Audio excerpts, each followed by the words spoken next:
Hi friends, welcome back to our channel. నేను మీ శృతిలయ. ఈరోజు మన రెసిపీ వచ్చేసి ఎగ్ ఆమ్లెట్ కర్రీ. ఎప్పుడు చేసే ఎగ్ కర్రీ అలాగే ఎగ్ ఆమ్లెట్లా కాకుండా ఒకసారి ఇలా ఎగ్ ఆమ్లెట్ కర్రీ ట్రై చేయండి. టేస్ట్ అయితే చాలా అంటే చాలా బాగుంటుంది. నేను చెప్పే టిప్స్ ఒకసారి మీరు కూడా ఈ ఎగ్ ఆమ్లెట్ కర్రీని ట్రై చేయండి. చాలా అంటే చాలా బాగుంటుంది. పిల్లల నుండి పెద్దల వరకు చాలా ఇష్టంగా తింటారు. ఎప్పుడు రొటీన్లా చేసే ఎగ్ కర్రీలా కాకుండా చాలా డిఫరెంట్గా ఉంటుంది.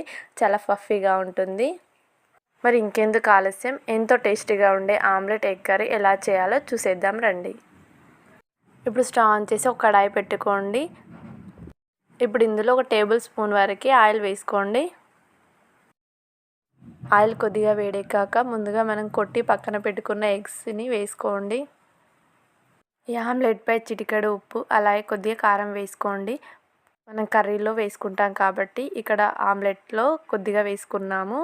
ఇలా ఆమ్లెట్లో వేసుకోవడం వలన కలర్ఫుల్గా ఉంటుంది. అలాగే ఇలా కూడా తినొచ్చు ఆమ్లెట్లో. ఇప్పుడు ఈ ఆమ్లెట్ని 2 వైపులా తిప్పుకోండి. ఎగ్ ఆమ్లెట్ రెడీ అయిపోయింది. చిన్నపిల్లలకి ఎక్కువ కారం తినని వాళ్ళకి ఇలా సింపుల్గా చేసి పెట్టచ్చు. కర్రీ తినని వాళ్ళకి ఇలా డైరెక్ట్ ఆమ్లెట్లా వేసి ఇవ్వచ్చు. ఇప్పుడు ఈ ఎగ్ ఆమ్లెట్ని తీసి పక్కకు పెట్టుకోండి. ఈ ఎగ్ ఆమ్లెట్ని ఒకే పెద్ద ఆమ్లెట్లా కాకుండా చిన్న చిన్నగా 2 లేదా 3 కూడా చేసుకోవచ్చు. ఇప్పుడు ఇదే కడాయిలో ఒక 2 టేబుల్ స్పూన్ వరకు ఆయిల్ వేసుకోండి. ఆయిల్ కొద్దిగా వేడెక్కాక ఇందులో ఇప్పుడు ఒక 1/2 టేబుల్ స్పూన్ వరకు జీలకర్ర అలాగే ఒక 1/2 టేబుల్ స్పూన్ వరకు ఆవాలు వేసుకోండి. అలాగే ఇప్పుడు పోపులో వేసుకోవడానికి 4 వరకు పచ్చిమిర్చి, 2 మీడియం సైజ్ ఆనియన్స్, ఒక టమాటో ముందుగానే కట్ చేసి పెట్టుకున్నాను. ఇప్పుడు ఈ పోపులో పచ్చిమిర్చి వేసుకోండి. మిర్చి కొద్దిగా ఫ్రై అయ్యాక ఆనియన్స్ వేసుకోండి. ఇప్పుడు ఇందులో రుచికి సరిపడా ఉప్పు అలాగే ఒక 1/2 టేబుల్ స్పూన్ వరకు పసుపు వేసుకొని బాగా కలుపుకోండి. ఈ ఆనియన్స్ని గోల్డెన్ కలర్లోకి వచ్చే వరకు బాగా ఫ్రై చేసుకోవాలి. ఇప్పుడు ఇందులో మనం ముందుగా కట్ చేసి పెట్టుకున్న టమాటో ముక్కలను వేసుకోండి. టమాటోల్ని ఇలా ముక్కల్లా కాకుండా పేస్ట్లా కూడా చేసి వేసుకోవచ్చు.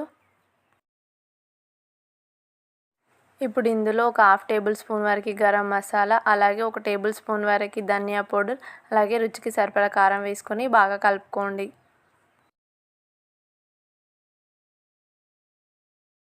ఆయిల్ ఇలా పైకి తేలే వరకు బాగా ఫ్రై అవ్వనివ్వాలి. ఇప్పుడు ఇందులో కప్పు వరకు వాటర్ యాడ్ చేసుకొని ఒక 5 మినిట్స్ వరకు ఉడకనివ్వాలి. ఇప్పుడు ఇందులో ఒక టేబుల్ స్పూన్ వరకు అల్లం వేసుకొని బాగా కలుపుకోండి. ఈ అల్లం పేస్ట్ని మొత్తం అంతా కలిసేలా కలుపుకోవాలి, లేకపోతే ఒకే దగ్గర పేస్ట్లా ఉంటుంది. ఇప్పుడు ఇందులో మనం ముందుగా రెడీ చేసి పెట్టుకున్న ఆమ్లెట్స్ని వేసుకోవాలి. ఒకే పెద్ద ఆమ్లెట్లా చేసి వేసుకోవచ్చు, లేకపోతే చిన్న చిన్న ఆమ్లెట్లా కూడా చేసి వేసుకోవచ్చు. మీరు ఎన్ని ఆమ్లెట్స్ కావాలంటే అన్ని చేసి వేసుకోవచ్చు. ఎంతో టేస్టీగా ఉండే ఎగ్ ఆమ్లెట్ కర్రీ రెడీ అయింది. ఇప్పుడు కొద్దిగా కొత్తిమీర వేసుకొని స్టవ్ ఆఫ్ చేసుకోండి. ఇప్పుడు ఒక సర్వింగ్ బౌల్లోకి తీసుకొని సర్వ్ చేసుకోండి. చాలా సింపుల్ అండ్ టేస్టీ రెసిపీ, అలాగే తప్పకుండా ట్రై చేయాల్సిన రెసిపీ కూడా. మీరు కూడా ఇంట్లో ఒకసారి ట్రై చేయండి. ఎలా ఉందో కామెంట్ సెక్షన్లో కామెంట్ పెట్టండి. ఈ ఎగ్ ఆమ్లెట్ కర్రీ చపాతీలోకి అలాగే వేడివేడి అన్నంలోకి చాలా బాగుంటుంది. నేను చేసే రెసిపీస్ మిస్ కాకుండా చూడాలంటే నా ఛానల్ సబ్స్క్రైబ్ చేసుకోండి, లైక్ చేయండి, షేర్ చేయండి. Thank you for watching this video.